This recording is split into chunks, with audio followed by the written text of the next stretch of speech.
Hello बच्चों।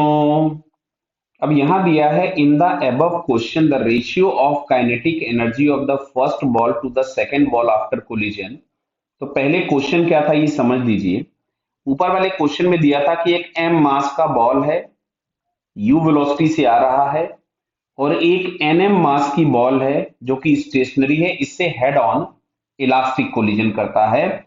तो elastic collision करने के बाद हम लोग मान रहे हैं कि ये जो m वाला मास है किसी वेलोसिटी v1 से जाएगा, अब ये, और ये जो nm वाला मास है किसी वेलोसिटी v2 से जाएगा। क्या ये बात समझ में आपको आ गई? ये क्वेश्चन पीछे दिया हुआ था कि m मास की बॉडी है, इनिशियली मूव कर रही थी, और nm मास की स्टेशनरी बॉडी से हेड ऑन इलास्टिक कोलिजन करती है। तो अब अगर हम लोग यहां से लिखें तो m1 बराबर, अगर हम m लिखते हैं तो m2 बराबर हम लिखेंगे nm।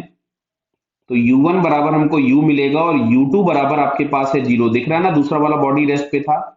अब हम लोगों को यहाँ पे V1 और V2 फाइंड करने हैं। तो जैसा कि पिछले क्वेश्चन में मैंने फॉर्मूला लिखा था, मैं फिर लिख दे रहा हूं यहाँ पे, और मैं फॉर्मूला फिर से लिखूंगा उसी तरह से जिससे आपको याद हो जाए दो तीन बार में ये, कि मैंने इसको यहां से फिर से लिखा U1, और फिर मैंने यहां लिखा आपके पास U2। अच्छा, दोनों के डिनोमिनेटर में M1 प्लस M2 लगा दीजिए। लगा दिया। अब जिसका इनिशियल है और अगर उसी का फाइनल है, दोनों चीजें सेम है, तो जिसका है उसका मास पहले लिख दीजिए और दूसरे वाले का मास माइनस के साथ। अगर चेंज हो जाए, किसी एक का इनिशियल है और दूसरे का फाइनल है, तो जिसका इनिशियल है आपको केवल उसका मास रखना है। मतलब यहां से आपके पास आ जाएगा M2 प्लस EM2। क्लियर? तो चलिए काम करते हैं, पहले हम लोग V1 निकाल लेते हैं, फिर मैं V2 का रिलेशन भी नीचे लिख दूंगा। तो V1 इज इक्वल्स टू, अब अच्छा देखो ध्यान से, यहाँ पे हम लोगों को क्या दिया हुआ है कि U2 जीरो है, तो ये वाला टर्म तो जीरो हो गया। तो अब अगर हम लोग यहां से लिखें M1, तो M1 हम लोगों के पास था M, E is equals to 1 हो जाएगा, हेड ऑन इलास्टिक कोलिजन दिया था। M2 की जगह मिला NM upon M plus NM into u. Clear? तो यहां से आपको मिलता है 1 minus n upon 1 plus n times u. Clear है बेटा? क्या बराबर है, ऊपर नीचे से मैंने m कॉमन निकाल दिया। ऐसे ही मैं यहाँ पे V2 का रिलेशन लिखने की कोशिश करता हूं आपके लिए। देखिए, तो अब हो सकता है अब तक आप लोगों में से कई लोगों को ये बात समझ में आ गई होगी कि अब हम ये लिखेंगे कैसे। फिर से हम ऐसा ही U2 लिख देंगे, दोनों के डिनोमिनेटर में M1 प्लस M2 फिर लिख दोगे। क्लियर है? आपसे क्या बोला था कि इनिशियल और फाइनल अगर सेम है दोनों जिसके हैं, तो आप उसका मास पहले रख दीजिए। तो M2 माइनस EM1, और अगर चीजें चेंज हो जाए कि एक का इनिशियल दूसरे का फाइनल, तो जिसका इनिशियल है केवल आपको उसका ही मास रखना है। तो M1 प्लस EM1, फिर से यहाँ पे U2 जीरो था, फिलहाल इस क्वेश्चन में ये वाला टर्म जीरो हो गया। M1 की जगह मैंने लिखा M, और E हम लोगों के पास 1 था, ये आपके पास आ जाएगा M plus NM into you. तो अगर मैं यहां से लिखूंगा तो ये आपके पास मिलेगा 2u अपॉन 1 प्लस एन।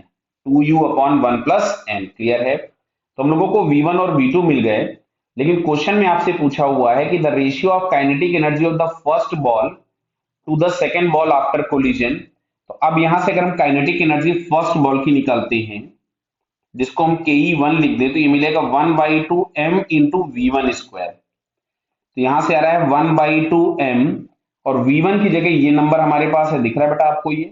तो इसका स्क्वायर कीजिएगा तो मिलेगा 1 minus n upon 1 plus n का whole square into u square. अच्छा, काइनेटिक एनर्जी 2 की अगर हम लोग लिख रहे हैं तो 1/2m की जगह हो गया nm इंटू V2 स्क्वायर। तो ये हम लोगों के पास आ रहा है nm/2, है ना, और V2 की जगह ये नंबर हम लोगों के पास आ रहा था, तो ये आ जाएगा 4u square upon 1 plus n whole square. तुमसे बोला गया इन दोनों का रेशियो निकालना है, तो रेशियो निकाल देते हैं हम लोग। चलिए यहां से,